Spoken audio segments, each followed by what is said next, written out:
Amém, queridos? Abra sua Bíblia em 2 Crônicas, capítulo 11. Às vezes a gente não sabe como lidar com a nossa própria vida, né? E uma das grandes dificuldades que nós temos é lidar com os problemas ou lidar com coisas que são maiores do que nós. E isso potencialmente aumenta quando a gente não consegue lidar com aquilo que não depende da gente, com aquilo que não depende de nós, depende de outras pessoas, depende das circunstâncias, depende, sei lá, do trânsito, depende do governo, depende de algo externo, não é algo que você tenha o domínio, não depende de você. Mas acreditamos que o que depende de nós mesmos é manter o nosso coração em águas tranquilas. Amém, queridos? E quando nós mantemos o nosso coração em águas tranquilas, estamos prestando um serviço ao Senhor. Porque se há algo que Deus tem interesse em cada um de nós, se tem algo que Deus ele tem interesse nas nossas vidas, é que a gente vá bem, é que a nossa vida vá bem. E uma das grandes dificuldades que a gente tem é lidar com os problemas, com as adversidades, quando as coisas vão mal, né? Eu estou passando por um período assim, e eu então quero falar daquilo que me é particular, né? Porque às vezes quando a gente está indo bem ou está tudo bem, a gente nem para pensar ou para analisar, né? E tem até aquela frase, a gente só dá valor quando perde. Mas quando a gente perde, né? Eu já preguei isso aqui algumas vezes, né? Uma vez eu levantei, eu me lembro muito bem, tem anos isso, mas eu nunca esqueço, eu levantei e quando eu me levantei falei, Senhor, obrigado pelas minhas pernas. Você já orou agradecendo a Deus pelas suas pernas hoje? Porque você pode andar? Nem todo mundo faz isso. Porque quando as coisas vão bem, a gente nem lembra daquilo que a gente tem que orar. Mas vai ter um problema na perna, ou quebra a perna, ou perde a perna. E aí você vai se lembrar, né? E assim serve para todos os membros do nosso corpo, e assim serve para todas as dificuldades que nós enfrentamos na nossa vida. Quando as coisas vão bem, a gente não tem noção. Quando as coisas vão bem, a gente não sabe exatamente valorizar.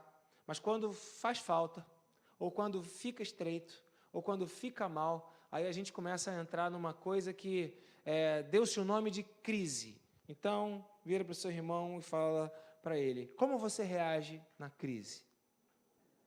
Crise está na moda, né, irmãos? Crise está na moda, né? Estamos em crise, o Brasil está em crise, está na moda dizer que a gente está em crise. É uma mensagem contextualizada, está em crise, está na moda, né? Todo mundo está em crise, está na moda. Então, estamos em crise.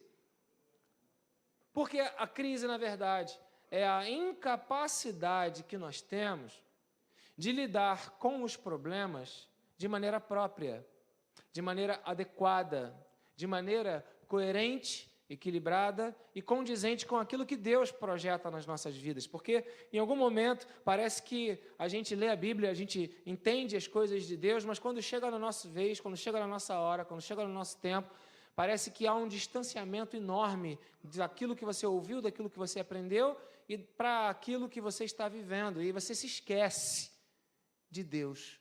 Você se esquece que você é filho de Deus. Filha de Deus. Filho de Deus. Então, você já disse que está em crise para o seu irmão, agora você vai dizer para você mesmo, diga, eu sou filho. Pronto. Você é filho, você é filha. Então, a gente tem aqui duas possibilidades.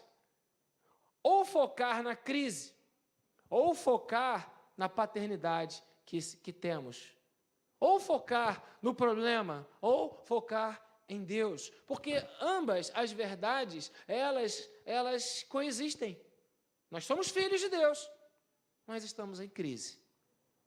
Estamos em crise, mas somos filhos de Deus. Então, ao exemplo de Roboão, Roboão não foi nenhum santo.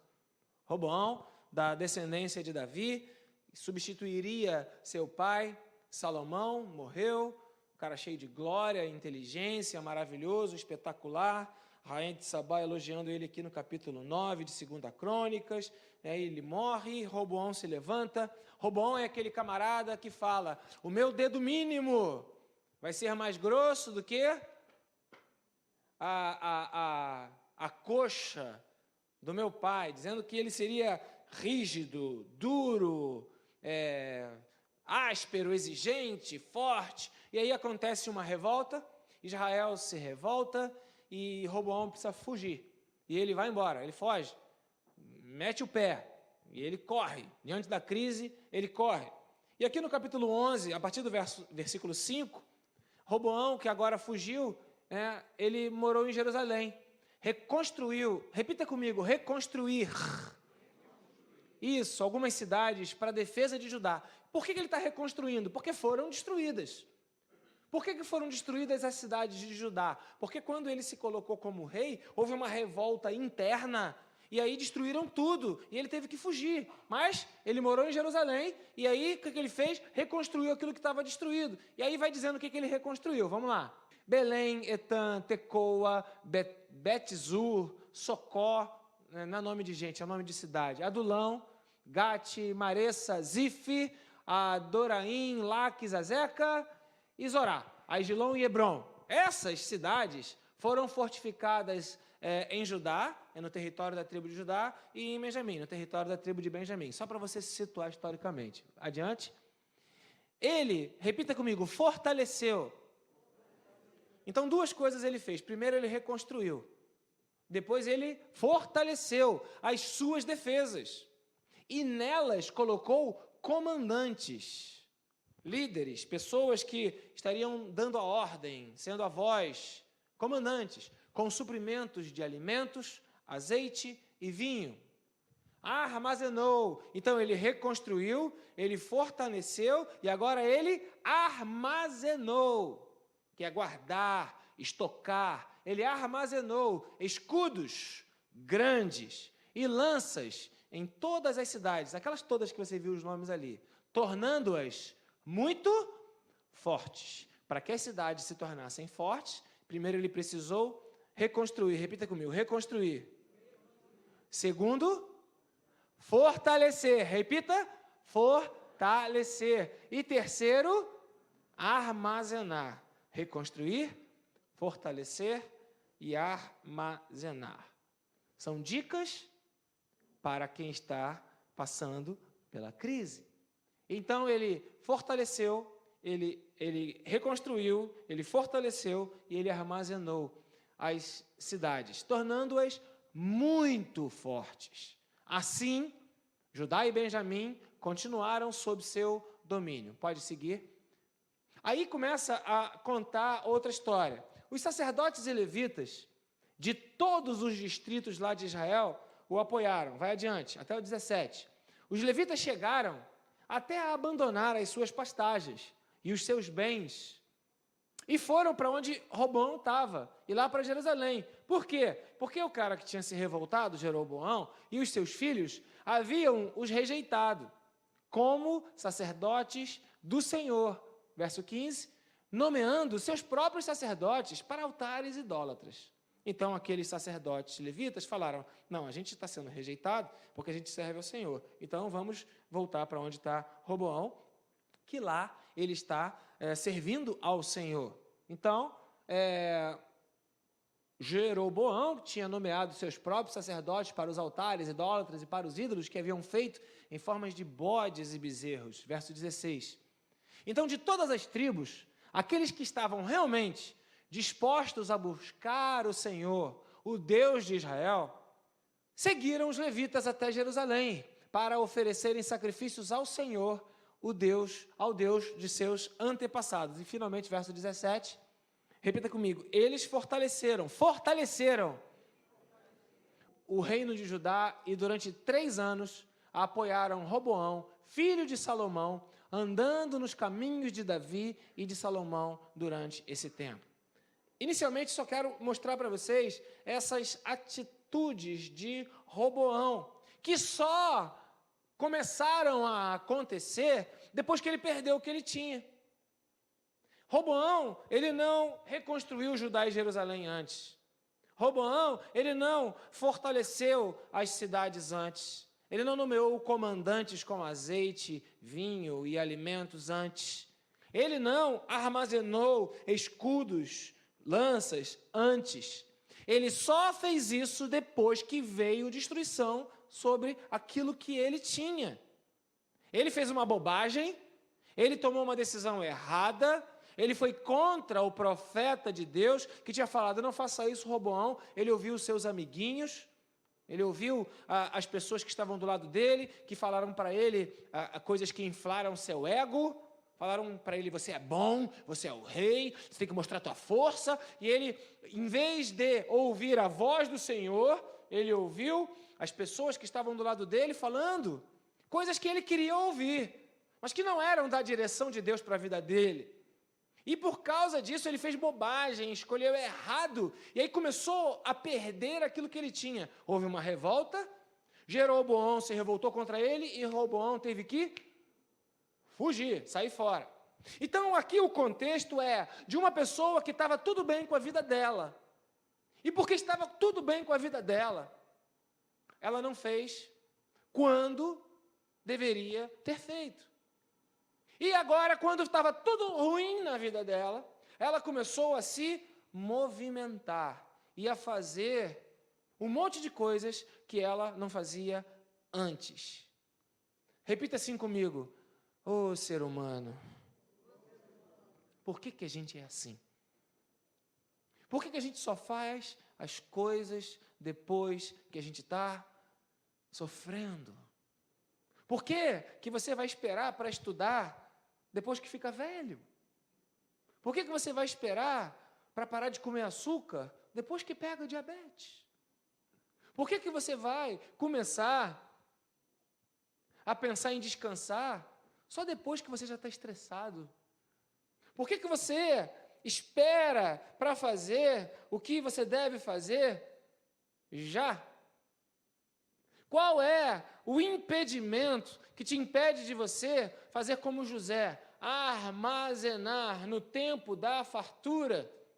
Nós fizemos um desafio aqui há alguns meses, talvez domingos atrás, para que os irmãos que estivessem em dificuldade escrevessem no papel quais são suas dificuldades, e alguns irmãos, colocaram aqui as suas dificuldades, e eu li todas elas, e orei por elas, e passei para os diáconos. E se você que é membro da igreja e está passando por alguma dificuldade, procure alguns dos nossos diáconos, para que eles possam tentar ver a sua possibilidade.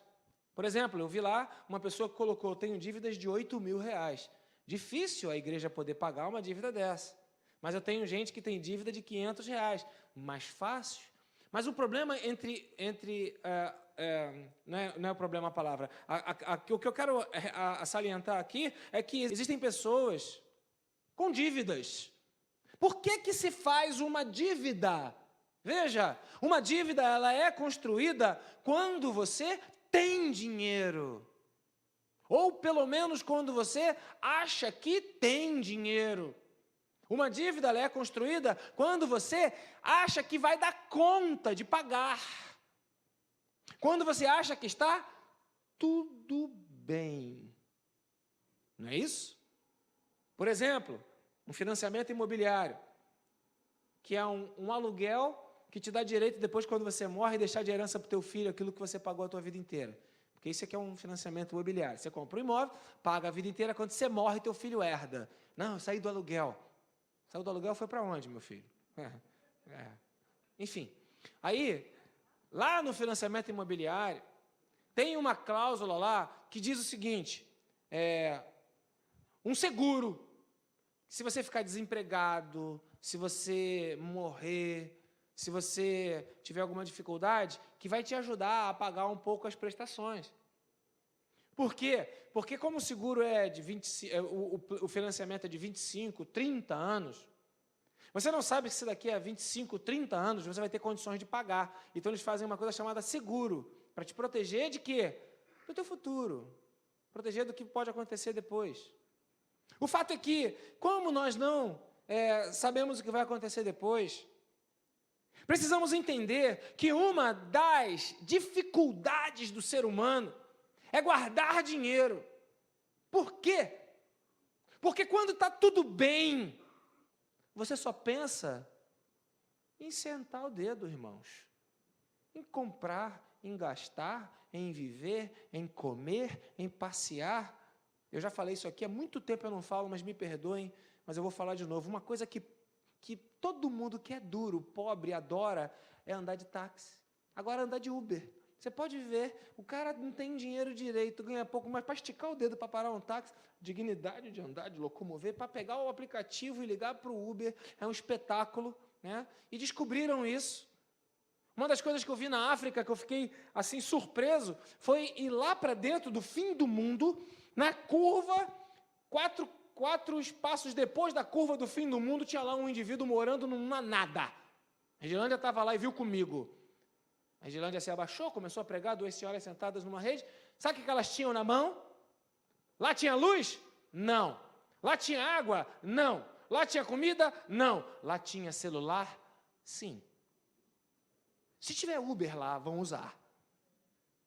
É inacreditável como preparam coisas. Se Deus prepara uma mesa perante os nossos inimigos para nós sentarmos e Ele unge a nossa cabeça com óleo, o inimigo prepara a coisa para os trouxas caírem.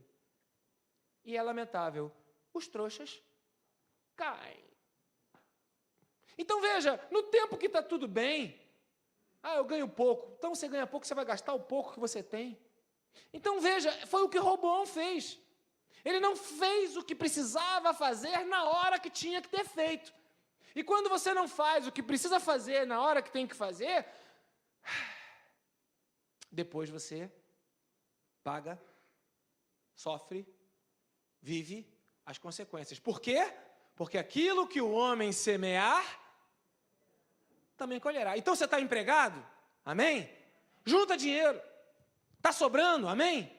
Guarda. Não gasta em restaurante, não gasta em Uber, não gasta em celular novo, não gasta em coisas que você não pode. Vá até onde você pode. E cuidado com o financiamento, cartão de crédito. Esse negócio de financiamento é uma projeção para te facilitar hoje. Mas você sabe o que vai te acontecer amanhã? Sim ou não? Sim ou não? Não. Então não se comprometa no amanhã de uma forma deliberada, desordenada, inconsequente e irresponsável. Haja segundo a vontade de Deus. Então eu não posso fazer financiamento? Pode, se for a vontade de Deus. Eu não posso fazer um crédito, uma dívida? Pode, se for a vontade de Deus. Porque se Deus não estiver contigo, Então, a dívida, ela não nasce de quem está com o nome sujo, quem está queimado na praça, de que quem está ruim. Porque quem está ruim, quem não tem dinheiro, quem não tem crédito, quem não tem dívida, não consegue pegar mais dinheiro. Então, quem está ruim, quem está com dívida, e você que está aqui nessa situação sabe o que eu estou falando, sonha em fazer o quê? Quitar sua dívida, em pagar sua dívida. Agora, a pergunta que não quer calar, fundamentada no texto de 2 Crônicas, capítulo 11, versículos 5 a 17, na experiência de Roboão. Por quê? Por quê? Você não juntou antes? Enquanto estava vivendo um momento de fartura, de prosperidade, de condição para passar pela crise e manter-se de pé. Veja, essa igreja hoje, desde o ano de 2017, todo o ano de 2018, mensalmente, não consegue arrecadar com os seus dízimos e com as suas ofertas o suficiente para pagar as contas que nós temos. Cortamos salário, cortamos benefícios, cortamos ajuda, cortamos um monte de coisa. Não missões, porque a igreja existe para missões.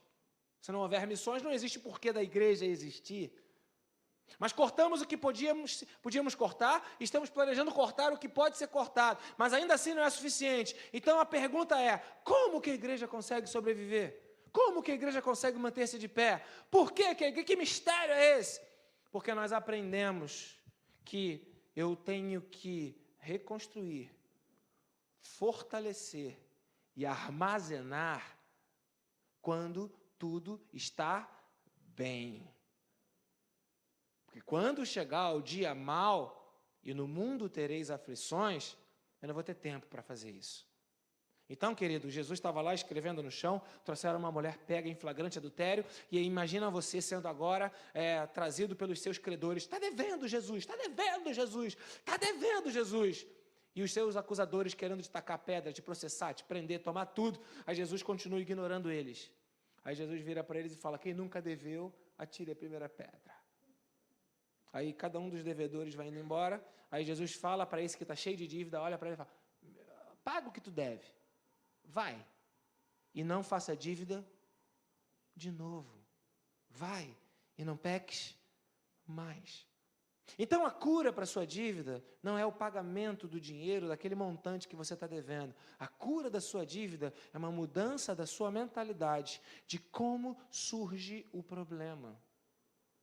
É aí que o Espírito Santo te convence do pecado, da justiça e do juízo. É nessa hora que a palavra de Deus sai da Bíblia e entra na tua vida e te coloca no caminho. É nessa hora que o Evangelho deixa de ser teórico e passa a ser uma coisa prática. Porque se hoje você está no vale da sombra da morte, da dívida, não tema mal algum, porque o Senhor está contigo, a tua vara e o cajado te consolam e Ele vai te honrar na presença dos teus adversários.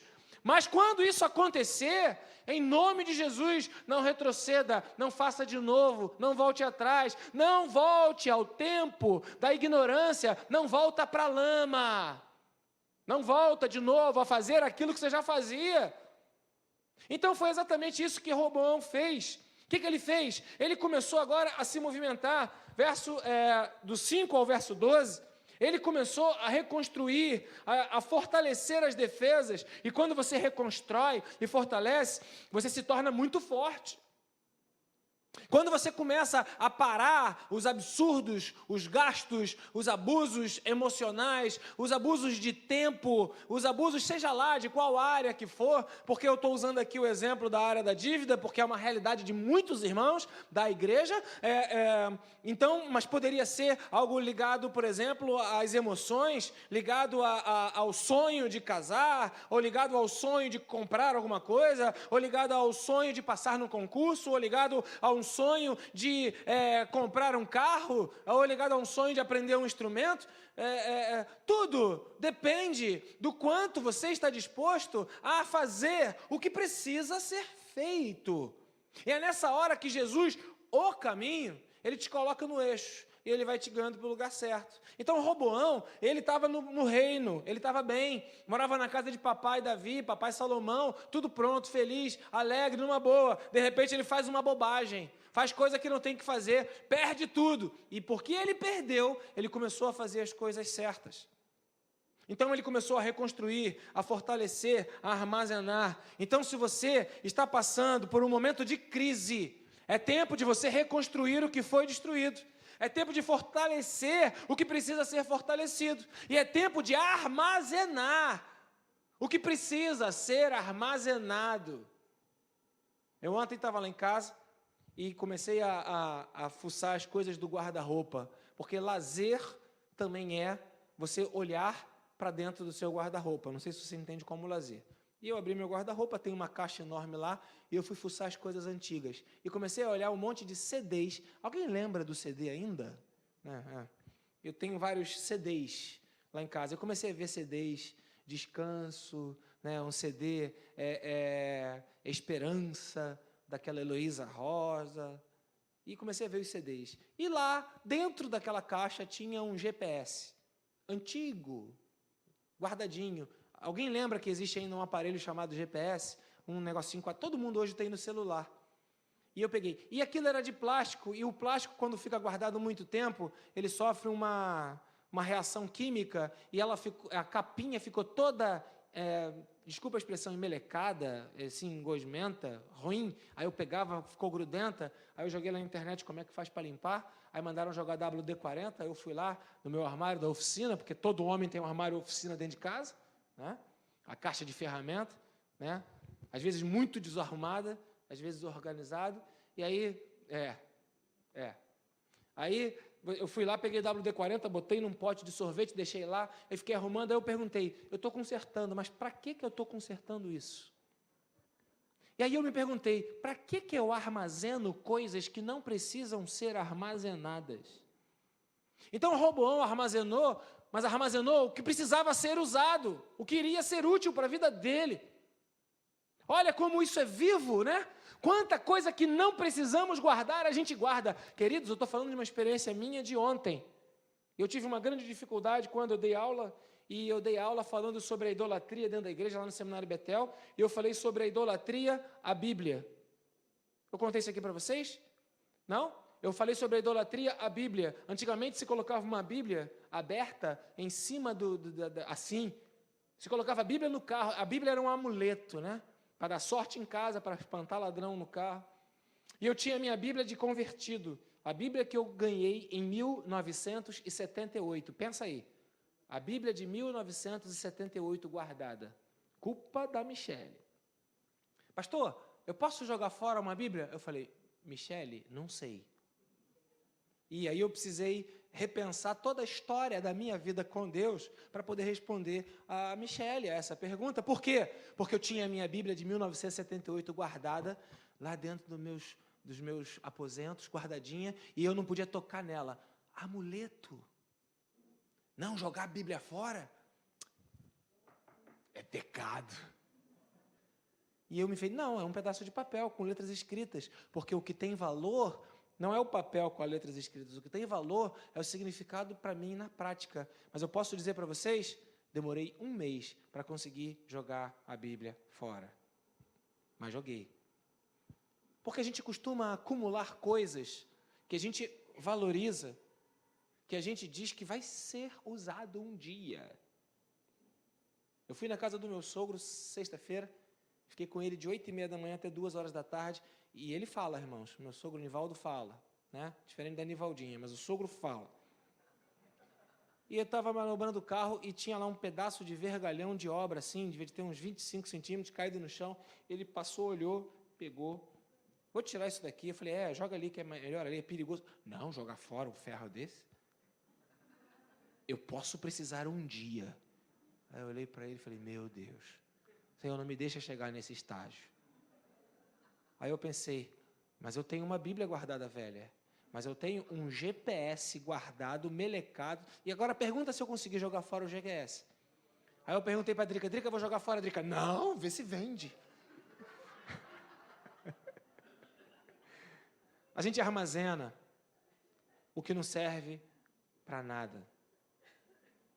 A gente guarda coisas que viram lixo e valoriza o que não precisa ser valorizado.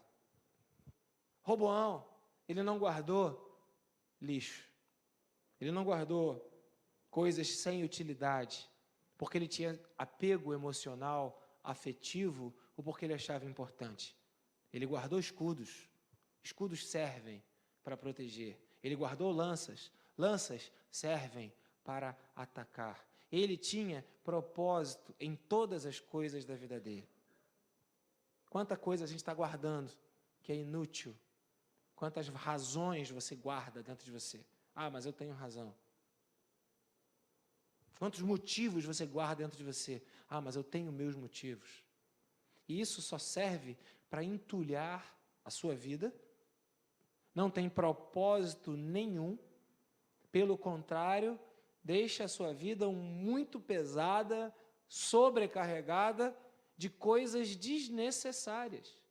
E em vez de, em tempos que você pode valorizar o que precisa ser valorizado, você acaba guardando e valorizando coisas inúteis. Não foi o que Roboão fez?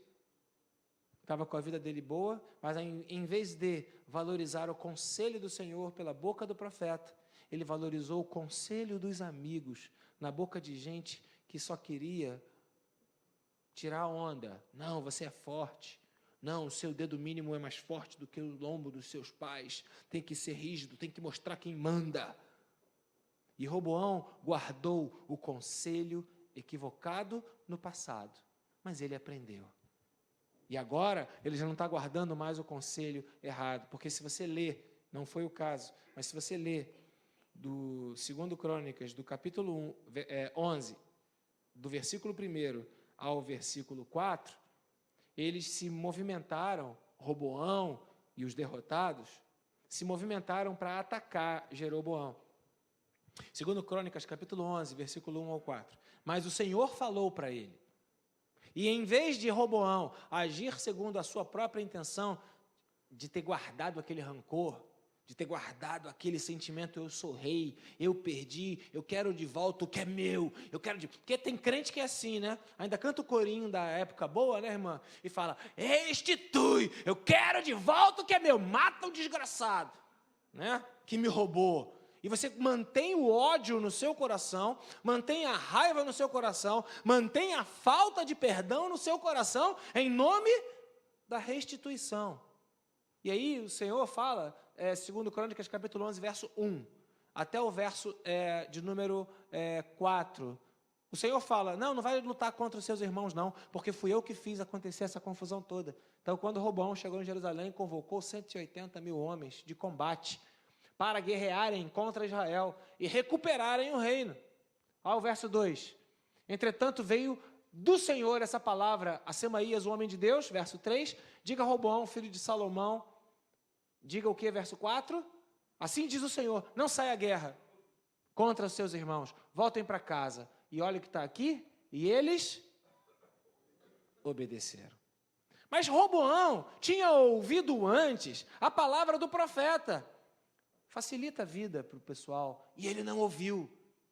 Ele preferiu ouvir a voz dos seus amigos. Ele errou.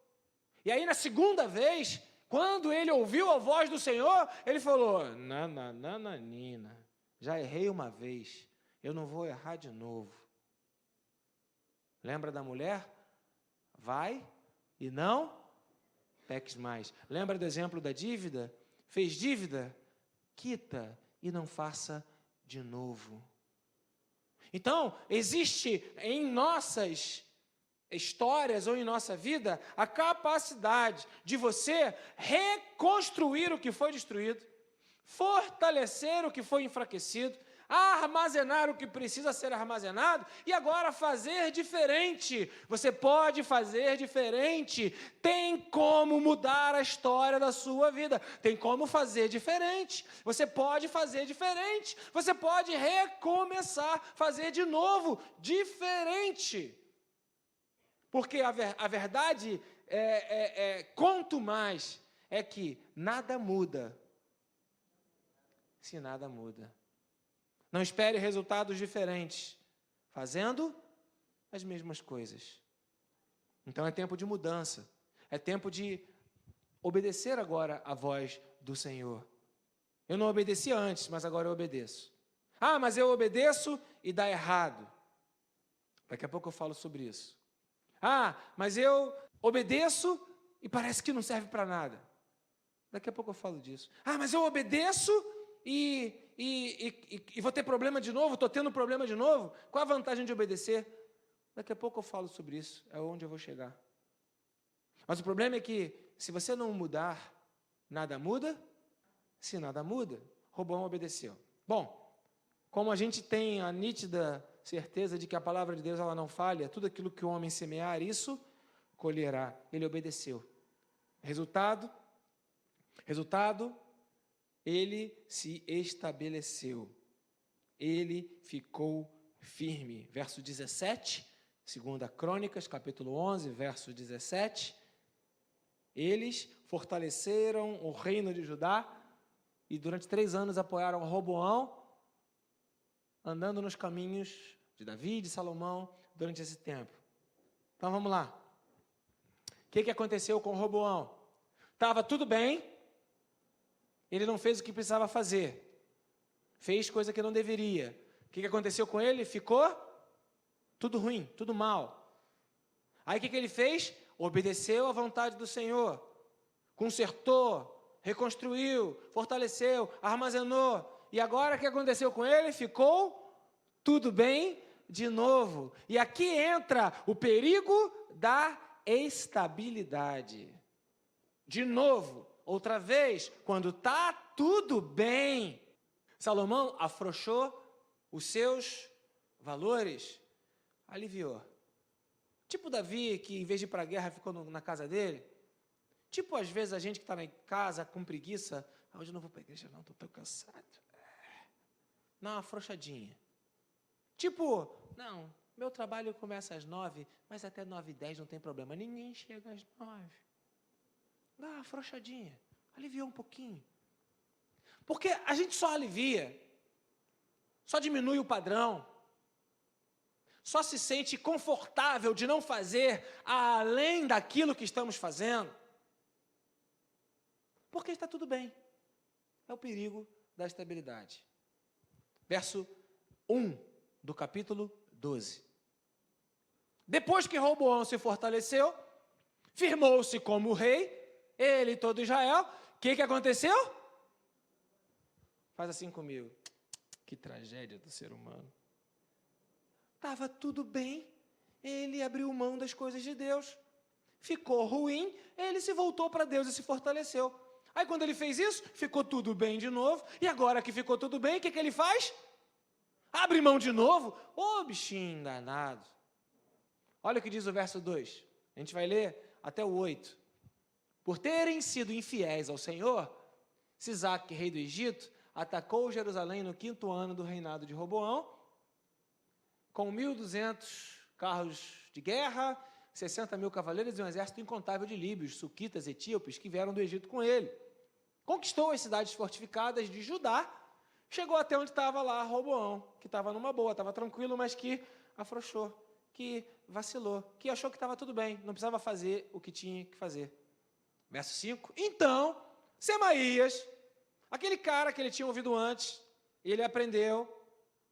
Semaías apresentou-se a Roboão, aos líderes de Judá que se haviam reunido em Jerusalém, fugindo de Sisaque, e lhes disse: assim diz o Senhor, vocês me abandonaram, semearam errado, por isso eu agora os abandono, entregando-os a Sisaque. Verso 6, os líderes de Israel e o rei se humilharam e disseram: o Senhor é justo. Quando o profeta chegou para Roboão e para os líderes que ajudavam Roboão naquele reino, e falou: vocês estão agora sofrendo porque vocês desobedeceram ao Senhor. Eles não ficaram com raiva do profeta, eles não ficaram com ódio do profeta, eles não ficaram chateados com o que ouviram do profeta, eles não ficaram pensando em mudar de igreja por aquilo que o profeta falou. Eles se humilharam e falaram: é verdade, o profeta está falando a coisa certa. Realmente é por aí.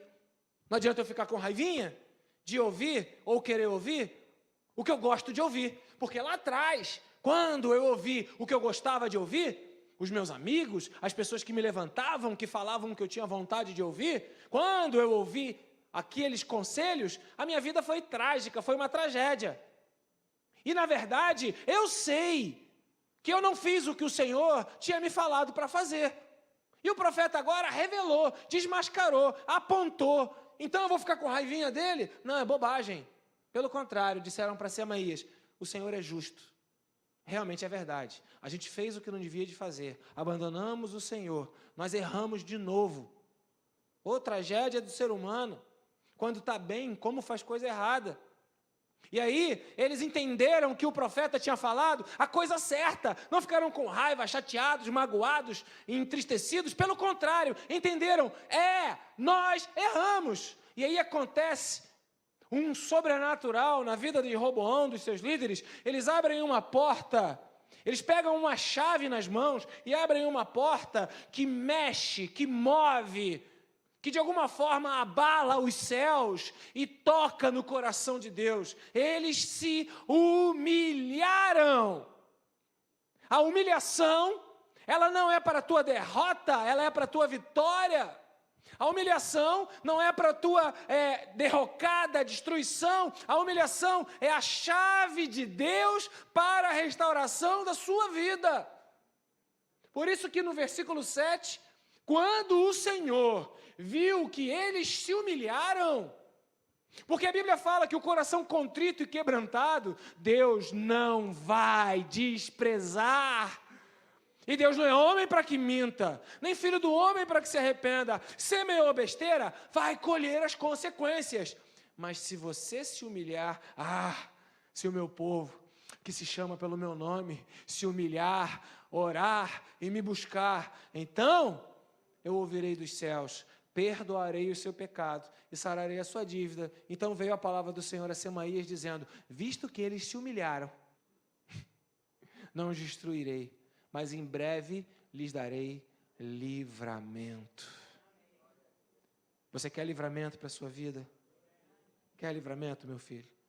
A base é a humilhação. Humilhação, ela não é gostosa. A humilhação, ela não é prazerosa, né? Na verdade, a gente entende humilhação igual Abrão entende Deus. Não, Deus pediu para eu trazer meu filho aqui. Agora eu vou levantar a mão aqui. Pronto, Deus já viu que eu fiz o que tinha que fazer. É uma maneira sem vergonha, 171, de lidar com Deus. A gente começa a julgar o caráter de Deus como se a gente entendesse o que Deus vai fazer. Então, tipo assim, Deus vai só me provar. Se eu fizer o que Ele está falando, acabou, estou resolvido. Ele é bom, bom, uou. Então, acabou, Ele é bom. Então, eu só vou fingir que estou me humilhando, vou fazer só o que Ele está fazendo, mas vai passar. A gente nunca acredita que Deus vai nos levar a cabo. A gente nunca acredita que o barco vai naufragar no meio de uma tempestade e que eu vou ser náufrago e vou parar lá numa ilha desconhecida, sei lá como. A gente nunca acredita que quando entrar em Jerusalém vai ser preso. A gente nunca acredita que vamos sofrer. A gente acha que Deus é bom. Interessante esse texto é que quando veio a humilhação de Roboão, ele já tinha sido atacado. Ele já tinha perdido Judá. Ele estava agora sendo levado cativo. Mas aí ele se humilhou. E Deus fala, em breve lhes darei livramento. Em breve. Em breve. Não é na hora, é em breve. Não é já, não é instantâneo. E enquanto você não se humilhar, enquanto você não se humilhar e se arrepender e reconstruir e fortalecer e armazenar o que precisa, o Senhor ainda vai estar te tratando como um filho. E o Senhor, Ele vai te levar para o lugar da graça, para o lugar da misericórdia, para o lugar da saída, para o lugar da resposta, para o lugar do livramento. E qual é o lugar do livramento? É a humilhação. Entenda a crise, não como o mundo entende. Entenda tribulação, angústia, não como o mundo entende.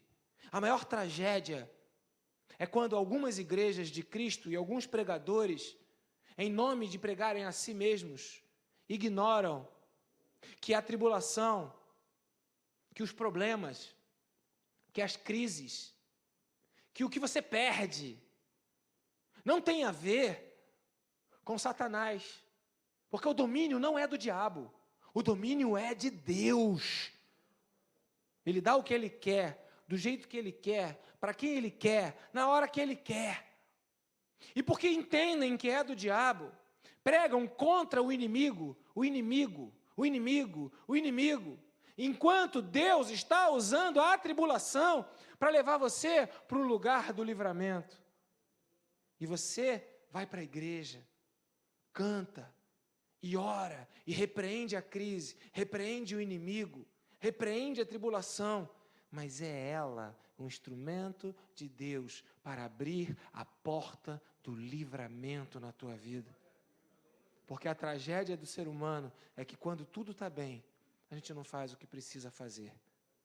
Mas quando a gente se arrepende e volta para os caminhos do Senhor, a gente encontra a estabilidade.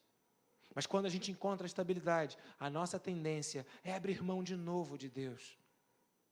E aí Deus de novo nos leva para a tribulação, para a angústia, para a perseguição, para a batalha, para a guerra. Qual a tua crise, filho?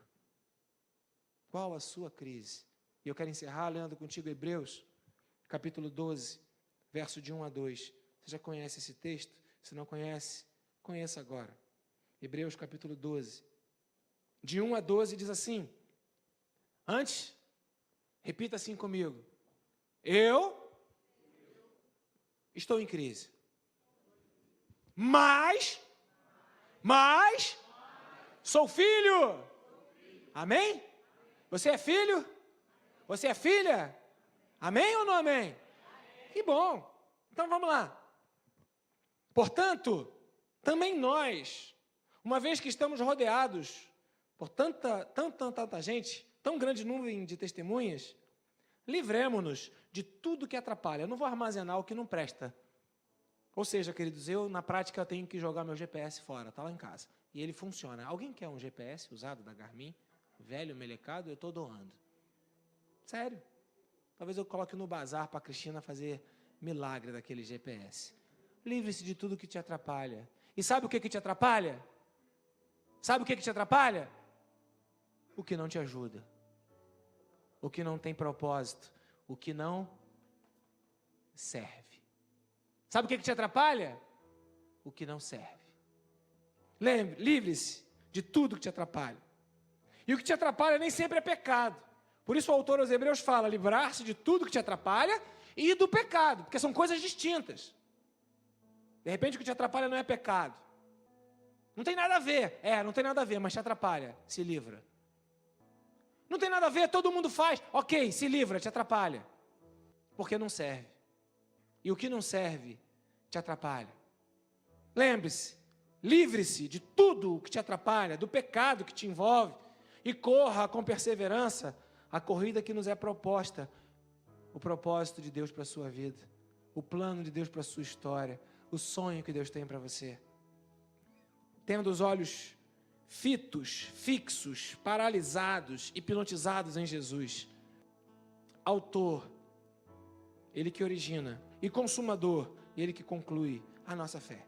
Ele, pela alegria que lhe foi proposta, suportou a cruz, desprezando a vergonha, e assentou-se à direita do trono de Deus. Pensem bem, naquele que suportou tal oposição dos pecadores contra si mesmo, para que vocês não se cansem e nem desanimem. Na luta contra o pecado, vocês ainda não resistiram até o ponto de derramar o próprio sangue. Vocês se esqueceram da palavra de ânimo, que ele lhes dirige como a filhos. Meu filho, não despreze a disciplina do Senhor. Crise, problema, angústia, tribulação, sofrimento, dor, derrota, para o Filho de Deus tem um nome, chama-se disciplina. Roboão estava bem, se afastou de Deus, sofreu as consequências, voltou para Deus, a disciplina serviu, ele fez o que tinha que fazer, ficou bem, e porque estava bem, ele se esqueceu de Deus, entrou na disciplina de novo, e agora na disciplina ele se humilhou, acabou, Deus se levantou, mandou o profeta e falou, em breve lhes darei livramento. Crise para servo de Deus é disciplina de um pai disciplinando os seus filhos. Tenta fazer uma mudança na sua mentalidade de que, eu sou filho, eu sou crente, eu venci o mundo, a derrota é para o infeliz, a derrota é para o diabo, a derrota é para o desgraçado. Você é filho. Você é filho. Eu estava lendo 2 Coríntios capítulo 1, estava vendo o discurso de Paulo, e Paulo estava desesperado, porque ele estava dizendo, eu não prego a mim mesmo, eu não prego a coisa que as pessoas querem ouvir, porque é muito fácil, querido, eu pregar para você, que você tem um inimigo, e que Deus vai te ajudar a lutar contra o seu inimigo, que aí você vem para a igreja para vencer o teu inimigo, a derrota, a dívida, o fracasso na vida, mas você vem aqui, e Deus me manda te dizer, que você é filho, filho, filho, filho, filho, filho.